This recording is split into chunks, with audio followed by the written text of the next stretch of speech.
This is the story of three Chicagoans, all raised as Christians, all who've decided to ultimately reject that religion. Internet is down. Nadira Rodriguez Muhammad grew up Catholic, but found herself constantly questioning the long-held beliefs of her family. I always felt that something was missing for me. Ian Bushner is a law student at the University of Chicago. I felt like that there wasn't a God. Whitney Nichols is a new Loyola grad who grew up in suburban Streamwood. I guess what I was really looking for was what felt most natural and most logical to me.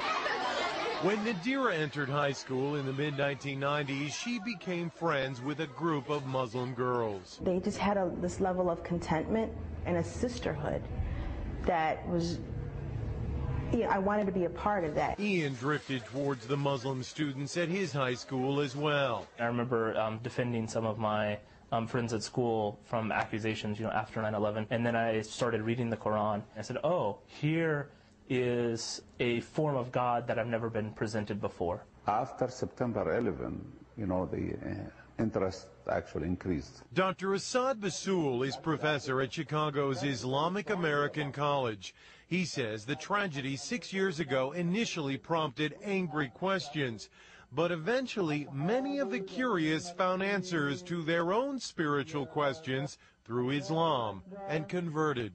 Sometimes, negative things bring positive things. In fact, according to a first-ever random sampling of American Muslims by the Pew Research Center, 21% of the nation's 2.4 million Muslims are converts to the faith.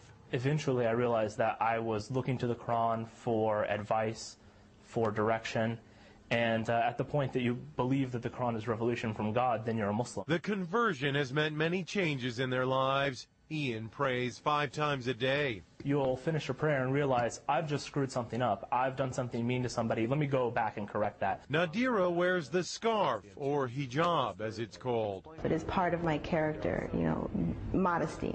It's just part of who I am. I don't know if I'll ever be ready to wear the hijab. I've become more modest. I won't wear tank tops and I won't wear shorts. Whitney says she has had to constantly defend her new religion. My father asked me right after I converted, why do you want to be associated with these terrorists? And I'm like, this is what you see? Oh no. And we kind of have to deal with the backlash of those who have chosen to do something so horrible. But all say there is no going back. At some age, everyone must decide what they believe and live their life accordingly. I'm Mexican, I'm a female, and I chose this for myself. If you have a personal, relationship with God, whatever that may be, however that may be, then you're in a good place.